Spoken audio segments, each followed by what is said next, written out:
Hi friends, welcome back to my channel. Cook with Kanchana YouTube ಚಾನಲ್ಗೆ ಸ್ವಾಗತ. ಬರ್ರಿ ಇವತ್ತು ಕ್ರಿಸ್ಪಿಯಾಗಿರುವಂಥ ಮತ್ತು ಗರಿ ಗರಿಯಾಗಿರುವಂಥ ರುಚಿಕರವಾದಂಥ ದೋಸೆ ಹೇಗೆ ಮಾಡೋದು ಮತ್ತು ಯಾವ ರೀತಿ ಕರೆಕ್ಟ್ ಅಳತೆಯಿಂದ ಮಾಡಿದರೆ ಮನೆಯಲ್ಲೇ ಹೋಟೆಲ್ ರೀತಿ ರುಚಿ ಕೊಡುವಂಥ ಗರಂ ಆದಂಥ ಬಿಸಿಯಾಗಿರುವಂಥ ಮತ್ತು ಆರೋಗ್ಯಕರವಾದಂಥ ಮಸಾಲೆ ದೋಸೆ ಹೇಗೆ ಮಾಡೋದಂತ ನೋಡೋಣ. ಅದಕ್ಕಿಂತ ಮುಂಚೆ ಇದು ಚಿಕ್ಕವರು ಹಿಡಿದು ದೊಡ್ಡವರವರೆಗೂ ಎಲ್ಲರೂ ಇಷ್ಟಪಡುವಂಥ ಬ್ರೇಕ್ಫಾಸ್ಟ್ ರೆಸಿಪಿಯಾಗಿದೆ. ಇದನ್ನು ಯಾವಾಗ ಬೇಕಾದರೂ ಮಾಡ್ಕೊಂಡು ತಿನ್ಬೋದು. ನಾನಿಲ್ಲಿ 1 ಗ್ಲಾಸ್ ಆಗುವಷ್ಟು ರೇಷನ್ ಅಕ್ಕಿ ತೊಗೊಂಡಿದ್ದೀನಿ. ನಿಮ್ಮ ಮನೇಲಿ ಯಾವ ಅಕ್ಕಿ ಇರುತ್ತೋ ಆ ಅಕ್ಕಿ ತೊಗೊಂಡು ಮಾಡ್ಕೋಬೋದು. ಇವಾಗ ನೆಕ್ಸ್ಟು ನಾನು 1/4 ಕಪ್ ಆಗುವಷ್ಟು ಉದ್ದಿನಬೇಳೆ ತೊಗೊಂಡಿದ್ದೀನಿ. ನೋಡಿ, ಕರೆಕ್ಟ್ ಅಳತೆಯಿಂದ ನೀವು ಮಾಡಿದರೆ, ಇವಾಗ ಒಂದು ಪಾತ್ರೆ ತೊಗೊಂಡಿನಿ. ಅದಕ್ಕೆ ನಾನು 1 ಲೋಟ ಆಗೋಷ್ಟು ಅಕ್ಕಿನ ಹಾಕ್ತಾಯಿದ್ದೀನಿ. ಅದಕ್ಕೇ 1 ಟೇಬಲ್ ಸ್ಪೂನ್ ಆಗೋಷ್ಟು ಕಡಲೆಬೇಳೆ ಹಾಕ್ತಾಯಿದ್ದೀನಿ. ನೆಕ್ಸ್ಟು ಅದಕ್ಕೇ 1 ಟೇಬಲ್ ಸ್ಪೂನ್ ಆಗೋಷ್ಟು ತೊಗರಿಬೇಳೆ ಹಾಕ್ತಾಯಿದ್ದೀನಿ. ನೀವು ಬೇಕಾದರೆ ಇಲ್ಲಿ 1/4 ಟೇಬಲ್ ಸ್ಪೂನ್ ಆಗೋಷ್ಟು ಮೆಂತ್ಯಕಾಳನ್ನ ಹಾಕ್ಬೋದು. ಮೆಂತ್ಯಕಾಳು ಹಾಕಿದರೆ ದೇಹಕ್ಕೂ ತಂಪಾಗಿರುತ್ತೆ ಮತ್ತು ಆರೋಗ್ಯಕ್ಕೂ ಒಳ್ಳೆಯದು.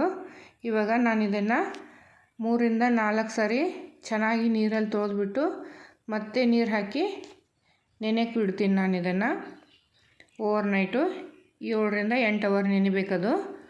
ಇವಾಗ ನೆಕ್ಸ್ಟು ನಾನಿಲ್ಲಿ 1/4 ಕಪ್ ಆಗೋಷ್ಟು ಉದ್ದಿನಬೇಳೆ ತೊಗೊಂಡಿದ್ದೀನಿ. ಇದನ್ನು ಕೂಡ ಸ್ವಲ್ಪ 3 ರಿಂದ 4 ಸಾರಿ ಚೆನ್ನಾಗಿ ತೊಳೆದ್ಬಿಟ್ಟು ಈ ಥರ ಕೈಯಿಂದ ಚೆನ್ನಾಗಿ ತೊಳಿಬೇಕು. ಅಂದರೆ ಅದರಲ್ಲಿರೋ ಹೊಲಸೆಲ್ಲ ಹೋಗಿರಬೇಕು, ಧೂಳು. ಅಂದರೆ ಧೂಳಿನ ಕಣ ಜಾಸ್ತಿ ಇರುತ್ತೆ. ಇದನ್ನು ಇವಾಗ ಓವರ್ನೈಟು ನೆನೆಯಕ್ಕೆ ಬಿಡ್ತೀನಿ ನಾನು 7 ರಿಂದ 8 ಅವರು. ನೆಕ್ಸ್ಟು ಇವಾಗ 7 ರಿಂದ 8 ಅವರು ನಾನು ಉದ್ದಿನಬೇಳೆ ಮತ್ತು ಅಕ್ಕಿ ಎಲ್ಲನೂ ನೆನೆಸಿದ್ದೀನಿ. ಇವಾಗ ನಾನು ಮಿಕ್ಸಿ ಜಾರ್ಗೆ ಉದ್ದಿನಬೇಳೆ ಹಾಕ್ತಾಯಿದ್ದೀನಿ. ನೆಕ್ಸ್ಟು ನಾನಿಲ್ಲಿ 1/4 ಕಪ್ ಆಗುವಷ್ಟು ಅರ್ಧ ಗಂಟೆನೇ ಅವಲಕ್ಕಿನ ನೆನೆಸ್ಬಿಟ್ಟು ಹಾಕ್ತಾಯಿದ್ದೀನಿ. ನೀವು ಯಾವಾಗ ಮಸಾಲೆ ಹಿಟ್ಟನ್ನ ರುಬ್ತಿರ್ತೀರೋ ಆವಾಗ ಅರ್ಧ ಗಂಟೆ ಬಿಫೋರ್ ಅಥವಾ 10 ನಿಮಿಷ ಮುಂಚೆನೇ ಅವಲಕ್ಕಿ ನೆನೆಸ್ಬಿಟ್ಟು ಹಾಕಬೇಕು. ಇವಾಗ ಅದಕ್ಕೆ ಸ್ವಲ್ಪ ನೀರು ಹಾಕಿದ್ದೀನಿ. ಇವಾಗ ಗಟ್ಟಿಯಾಗಿ ರುಬ್ಕೊಂಡು ಬರೋಣ ಬನ್ನಿ. ಸ್ವಲ್ಪ ಗಟ್ಟಿಯೇ ಇರಬೇಕು, ಜಾಸ್ತಿ ಅಳುಕಾಗಿ ಮಾಡಬಾರ್ದು ಹಿಟ್ಟು. ಅದಕ್ಕೋಸ್ಕರ ನೋಡಿ, ಹಿಟ್ಟು ಈ ಥರ ಗಟ್ಟಿನೇ ಇರಲಿ. ಏನಕ್ಕಂದರೆ ನಾವು ಅಕ್ಕಿ ರುಬ್ಬಬೇಕಲ್ವ, ಆವಾಗ ಅದು ಹಿಟ್ಟು ಅಳುಕಾದರೆ ಇದ್ರ ಜೊತೆ ಕರೆಕ್ಟಾಗಿ ಮ್ಯಾಚ್ ಆಗುತ್ತೆ. ಅದಕ್ಕೋಸ್ಕರ ನೋಡಿ, ಈ ಥರ ಸ್ವಲ್ಪ ತರಿನೇ ಆಗಿರಬೇಕು. ಜಾಸ್ತಿ ನುಣ್ಣಗೆ ಪೇಸ್ಟ್ ಥರ ರುಬ್ಕೋಬೇಡಿ. ಅಂದರೆ ದೋಸೆ ಕ್ರಿಸ್ಪಿಯಾಗಿ ಬರಬೇಕಂದ್ರೆ ಸ್ವಲ್ಪ ತರಿನೇ ಆಗಿರಬೇಕು. ಅದಕ್ಕೋಸ್ಕರ ನಾನು ಹಿಟ್ಟು ಒಂದು ಪಾತ್ರೆಗೆ ಎಲ್ಲನೂ ತೆಗ್ದಿದ್ದೀನಿ.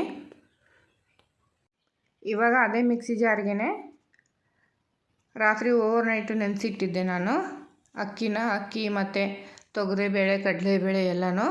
ಅದನ್ನು ಮಿಕ್ಸರ್ ಜಾರ್ಗೆ ಹಾಕಿ ಸ್ವಲ್ಪ ನೀರು ಹಾಕಿ ಇವಾಗ ಅದನ್ನು ಕೂಡ ನುಣ್ಣಗೆ ರುಬ್ಕೊಂಡು ಬರ್ತಾಯಿದ್ದೀನಿ. ನೋಡಿ, ಇವಾಗ ರುಬ್ಬಿದಾಗಿದೆ.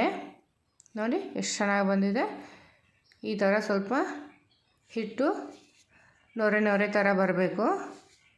ತಿರುಗಿಸಿದ್ರೆ ಸ್ಪೂನಿಂದ ಈ ಥರ ಚೆನ್ನಾಗಿ ಈ ಥರ ಹಿಟ್ಟು ಒಂದೇ ಹದದಲ್ಲಿ ಇರಬೇಕು. ಇವಾಗ ಹಿಟ್ಟನ್ನ ರುಬ್ಬಿರೋ ಅಂಥ ಉದ್ದಿನಬೇಳೆ ಮತ್ತು ಅವಲಕ್ಕಿ ಹಿಟ್ಟಿಗೆ ಹಾಕ್ತಾಯಿದ್ದೀನಿ. ಇವಾಗ ಹಾಕಿ ಅದಕ್ಕೇ ನಾನು ಇವಾಗಲೇ ಸ್ವಲ್ಪ ಉಪ್ಪು, ಅಂದರೆ 1 ಟೇಬಲ್ ಸ್ಪೂನ್ ಆಗೋಷ್ಟು ಉಪ್ಪು ಹಾಕ್ತಾಯಿದ್ದೀನಿ ರುಚಿಗೆ ತಕ್ಕಷ್ಟು. ನೀವು ರುಚಿ ನೋಡಿಕೊಂಡು ಉಪ್ಪು ಹಾಕಿ. ನಾನಿಲ್ಲಿ ಸ್ವಲ್ಪನೇ ಚಿಟಿಕೆ ಆಗೋಷ್ಟು ಸೋಡಾ ಹಾಕ್ತಾಯಿದ್ದೀನಿ. ಇದನ್ನು ಸ್ವಲ್ಪ ಚೆನ್ನಾಗಿ ಈ ಥರ ಕೈಯಿಂದನೇ ಎಲ್ಲನೂ ಮಿಕ್ಸ್ ಮಾಡಬೇಕು.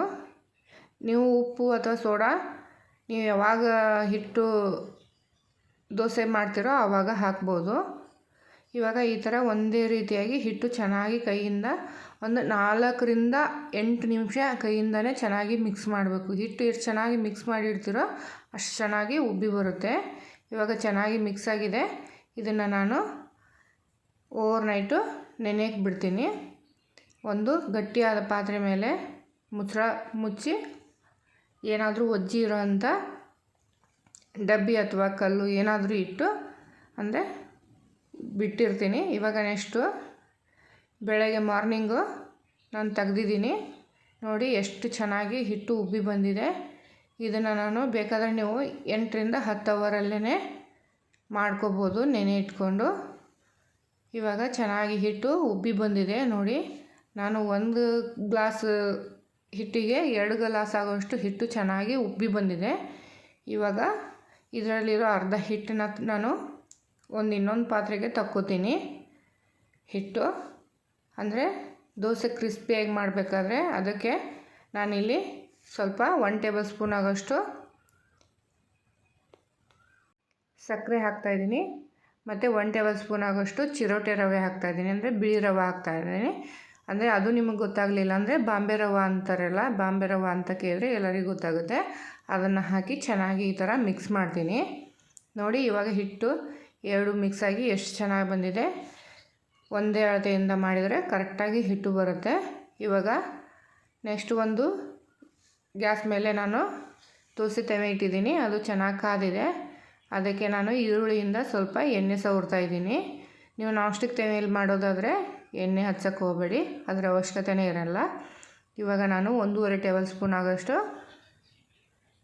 ಹಿಟ್ಟು ಹಾಕಿ ಈ ಥರ ರೌಂಡಾಗಿ ಚೆನ್ನಾಗಿ ದೋಸೆನ ಹಾಕ್ತಾಯಿದ್ದೀನಿ. ನೋಡಿ ಎಷ್ಟು ಚೆನ್ನಾಗಿ ಬರ್ತಿದೆ. ಒಂದೇ ಅಳತೆಯಿಂದ ಮಾಡಿದರೆ ಹಿಟ್ಟು ಎಲ್ಲಿನೂ ಏನೂ ಆಗಿಲ್ಲ, ಕರೆಕ್ಟಾಗಿಯೇ ಬರ್ತಾಯಿದೆ.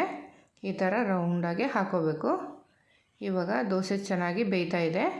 ಇವಾಗ ಸ್ವಲ್ಪ ಸುತ್ತಲೂ 1 ಟೇಬಲ್ ಸ್ಪೂನ್ ಆಗೋಷ್ಟು ನಾನು ಎಣ್ಣೆ ಹಾಕ್ತಾಯಿದ್ದೀನಿ. ಅಂದರೆ ಗಾಂಧಿ ಎಣ್ಣೆ ಅಂತಾರಲ್ಲ, ನಮ್ಮ ಸೈಡೆಲ್ಲ ಗಾಂಧಿ ಎಣ್ಣೆ ಅಂತಾರೆ. ಇವಾಗ ಚೆನ್ನಾಗಿ ರೋಸ್ಟ್ ಆಗಿದೆ ಇದು ದೋಸೆ. ಅದಕ್ಕೆ ಸ್ವಲ್ಪ ಆಲೂಗಡ್ಡೆ ಬಾಜಿ ಹಾಕಿದ್ದೀನಿ. ಇವಾಗ ಅದನ್ನು ಈ ಥರ ರೋಸ್ಟ್ ಮಾಡಿ ಒಂದು ತಟ್ಟೆಗೆ ತಗೊಳ್ಳೋಣ ಬನ್ನಿ. ನೀವು ಬೇಕಾದರೆ ದೋಸೆಗೆ 1 ಟೇಬಲ್ ಸ್ಪೂನು ತುಪ್ಪ ಅಥವಾ ಬೆಣ್ಣೆ ನಿಮಗೆ ಯಾವುದು ಇಷ್ಟ ಆಗುತ್ತೋ ಅದನ್ನು ಹಾಕಿ ದೋಸೆನ ಮಾಡ್ಕೋಬೋದು. ಇವಾಗ ತಟ್ಟೆಗೆ ತೆಗಿತಾ ಇದ್ದೀನಿ ನೋಡಿ. ನೋಡೋಕ್ಕಂತೂ ಸಖತ್ತಾಗಿ ಬಂದಿದೆ. ಅದೇ ಥರ ಇನ್ನೊಂದು ದೋಸೆ ಮಾಡ್ಕೊಳ್ಳೋಣ ಬನ್ನಿ. ತವೆಗೆ ಸ್ವಲ್ಪ ಆಯಿಲ್ ಹಚ್ಚಿದ್ದೀನಿ, ಅಂದರೆ ಎಣ್ಣೆ ಸವರಿದ್ದೀನಿ ಈರುಳ್ಳಿಯಿಂದ. ಇವಾಗ 1.5 ಟೇಬಲ್ ಸ್ಪೂನ್ ಆಗೋಷ್ಟು ಹಿಟ್ಟು ಹಾಕಿ ಈ ಥರ ರೌಂಡಾಗಿ ನಿಮ್ಗೆ ಯಾವ ಥರ ಸೇಪ್ ಬೇಕೋ ಆ ಥರ ಹಿಟ್ಟು ಚೆನ್ನಾಗಿ ಬಂದರೆ ನೀವು ಯಾವ ಥರ ಮಾಡ್ತೀರೋ ಆ ಥರ ದೋಸೆ ಬರುತ್ತೆ.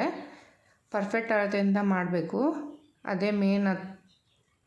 ಇದಕ್ಕಿರೋ ಟ್ರಿಕ್ಸ್ ಆಗಿದೆ. ಇದಕ್ಕೆ ನಾನು ಸ್ವಲ್ಪ 1.5 ಟೇಬಲ್ ಸ್ಪೂನ್ ಅಥವಾ 1 ಟೇಬಲ್ ಸ್ಪೂನ್ ಆಗೋಷ್ಟು ಎಣ್ಣೆ ಹಾಕ್ತಾಯಿದ್ದೀನಿ. ಸುತ್ತಲೂ ಸ್ವಲ್ಪ ಕೆಂಪಾಗೋವರೆಗೂ ಚೆನ್ನಾಗಿ ಬೇಯಿಸ್ಕೋಬೇಕು. ಇದು ಕೆಂಪಾಗಿ ಬರಬೇಕಂದ್ರೆ ನೀವು ಅದಕ್ಕೆ ಸ್ವಲ್ಪ ಸಕ್ಕರೆನ ಹಾಕಲೇಬೇಕು. ಮತ್ತು ಸ್ವಲ್ಪ ಚಿರೋಟಿ ರವೆ ಹಾಕಿದರೆ ಸ್ವಲ್ಪ ಕ್ರಿಸ್ಪಿಯಾಗಿ ಕುರುಮಾಗಿ ಬರ್ತವೆ ದೋಸೆಗಳು. ಅದಕ್ಕೋಸ್ಕರ ನೋಡಿ ಎಷ್ಟು ಚೆನ್ನಾಗಿ ಬಂದಿದೆ. ಕಲರ್ ಅಂತೂ ಸಖತ್ತಾಗಿ ಬಂದಿದೆ ಅಲ್ಲ. ನನಗಂತೂ ನೋಡಿದರೆ ಬಾಯಲ್ಲಿ ನೀರು ಬರ್ತಾಯಿದೆ. ಯಾವಾಗ ತಿನ್ಬೋದು ಅಂತ ಅನ್ನಿಸ್ತಾ ಇದೆ. ಬನ್ನಿ ಇದನ್ನು ಕೂಡ ತಟ್ಟೆಗೆ ಹಾಕೋಣ. ಸರ್ವ್ ಮಾಡ್ತಾಯಿದ್ದೀನಿ.